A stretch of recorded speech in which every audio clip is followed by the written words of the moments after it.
أعرب المبعوث الأممي إلى سوريا ستافان دي مستورة عن تفاؤله بدفع التسوية في سوريا قبل حلول نهاية العام. الجولة السابعة لمباحثات جنيف تطرقت إلى سلة الدستور السوري الجديد. دي مستورة أوضح ضرورة مشاركة الأكراد في النقاش حول هذا الدستور، وأشار إلى أن الأكراد جزء أساسي من المجتمع السوري.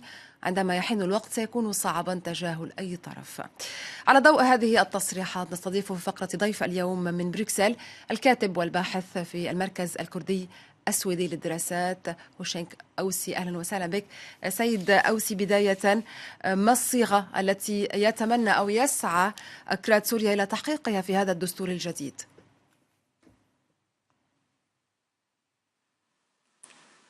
مساء الخير لك ولمشاهديك.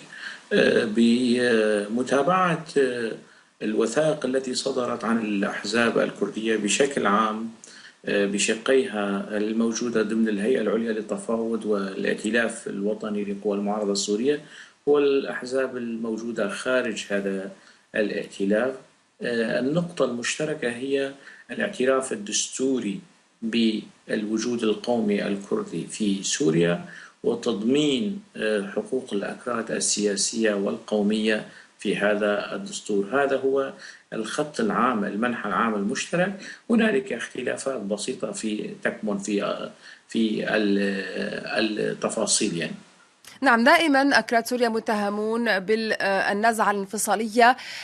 إلى أي مدى في هذه المرحلة، خاصة بعد المشاركة في معركة الرق والاعتماد بشكل كبير على قوات سوريا الديمقراطية في هذه المعركة، هل تغيرت هذه الصورة أم أن هناك ما زالت هذه الاختلافات خاصة بين أكراد سوريا وأكراد تركيا؟ الاتهام بالنزعة الانفصالية اتهام قديم جديد يمتد يعني لفترة الستينات، مطلع الستينات أو نهاية الخمسينات ومطلع الستينات. هو بإرث بعثي بامتياز، يعني في تناوله للمسألة الكردية والحقوق الكردية انتقل إلى المعارضة السورية أيضا وإلى شرائح لا بأس بها من النخب السورية سواء الموالية نظام الأسد والمعارضة.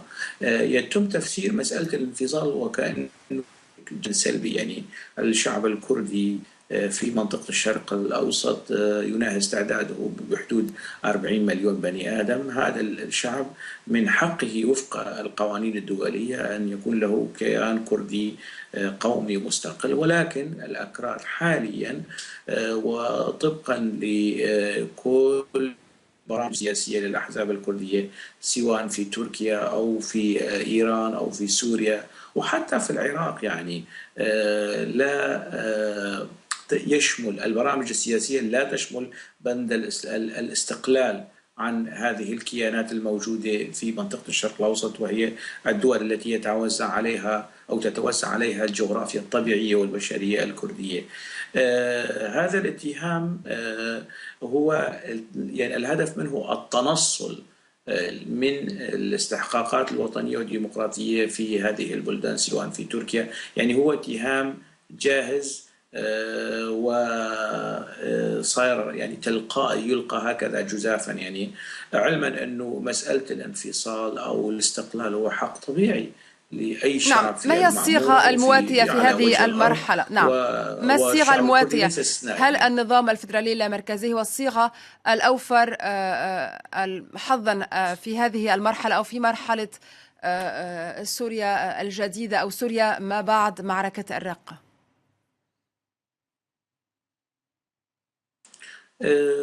أعتقد أنه الصيغة الأنسب هي الصيغة الفيدرالية، وما هو يعني معتمد الآن في العراق، لأنه يعني التنوع السكاني وال يتيح يفسح المجال أمام ذلك. يعني التنوع القومي في بلجيكا يعبر عن نفسه في صيغة فيدرالية، في سويسرا أيضا. يعني عندما تشبع هذه المسألة مسألة الفيدرالية لا يلجأ الأطراف يعني المشكلين لهذا الاتحاد الفيدرالي إلى طرح موضوع الاستقلال. لماذا طرح الأكراد في العراق مسألة الاستفتاء والاستقلال، لأنه المركز بغداد لا تحترم هذه الصيغة المنصوص عليها في الدستور العراقي. يعني إذا لو كانت بغداد لا تضع يدها على ميزانية الإقليم الفيدرالي، لو كانت تحترم هذا الإقليم الفيدرالي.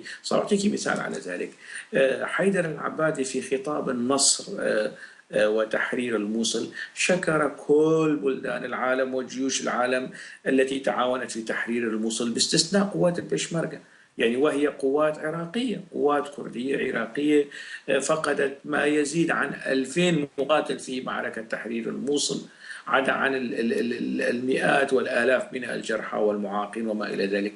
العبادي رئيس وزراء العراق لم يشكر الأكراد، نعم. لم يشكر القوات الكردية، وكأنهم لم يكونوا موجودين. نعم، الدعم يعني ضمن العسكري. هذا السياق وهذا المناخ نعم، كيف لأكراد العراق الدعم العسكري الأمريكي اليوم لقوات سوريا الديمقراطية وخاصة الأكراد بالرغم من معارضة أنقرة، هل برأيك يعطي ثقل أكبر للأكراد في المرحلة المقبلة، أم أنها مؤقتا لحين انتهاء هذه المعركة وهناك مخاوف من اندلاع ربما مواجهات عسكرية مع القوات التركية بعد انتهاء معركة الراقة؟ لا أعتقد أنه، يعني صحيح أنه الموقف الأمريكي غير مطمئن وهنالك سوابق في التعامل الأمريكي مع المسألة الكردية، لكن هنالك هل هناك بصيص من استشعار الأمل أيضا. بالاستغلال يعني المؤقت؟ نحن الآن هل ليس هناك في هل حقبة. هناك إحساس بالاستغلال المؤقت للأكراد لحين انتهاء نعم، المعركة ثم بعد ذلك نعم، نعم، عدم نعم، الوفاء بتعهدات الحكم الذاتي أو تعهدات النظام الفيدرالي؟ نعم. نعم، يعني هذا ما عبر عنه السفير الأمريكي السابق في تصريحات صحفية، روبرت فورد السفير الأمريكي في دمشق، أنه هنالك خشية أنه أن يكون التعامل مع الموضوع الكردي وتقديم السلاح لقوات سوريا الديمقراطية هو مسألة آنية مؤقتة واستغلال في هذا الخصوص. لكن هنالك بصيص أمل، أو هنالك مراقبون يرون أنه الموضوع لا يمكن قياس الوضع الحالي في 2017 بمعايير ومقاييس والظروف التي كانت تحكم الولايات المتحدة الأمريكية في حقبة السبعينات، حين تخلت الولايات المتحدة الأمريكية عن الأكراد العراق ولكن وساهمت هل تغيير الدستور يضمن حق بشكل أو الأكراد بآخر في في هذا إيجاد السياق؟ تسوية. بكل تأكيد هذا مطلب كردي. يعني أصلا الأكراد لا يعني يركزون على التصريحات المعسولة سواء من النظام أو من المعارضة السورية. كلا الجانبين يتعاملون مع الموضوع الكردي موضوع استغلالي، يعني كل طرف يريد أن يكسب الورقة الكردية في صالحه ضد الطرف الآخر. النظام السوري ينظر إلى الأكراد الموجودين في الائتلاف على أنهم خونة وعملاء، والمعارضة أيضا تنظر إلى حزب الاتحاد الديمقراطي الذي يتعاون مع النظام الأسد بشكل أو بآخر على أنهم ليسوا سوريين نعم. وليسوا أصلا وما إلى ذلك.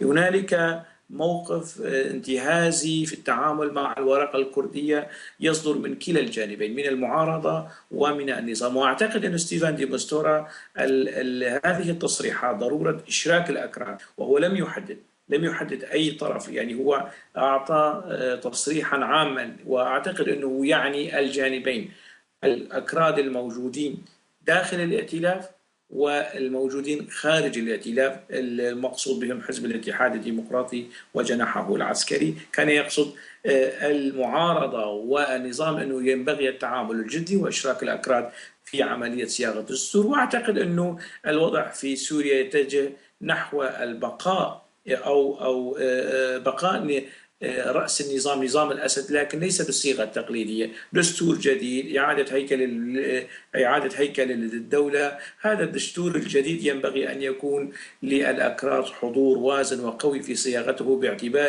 باعتبار الأكراد ثاني قومية في البلاد، وباعتبارهم الآن قوة عسكرية ضاربة لها يعني جهدها ميدانيا في مكافحة الإرهاب ومكافحة ومحاربة تنظيم داعش. الإرهابي.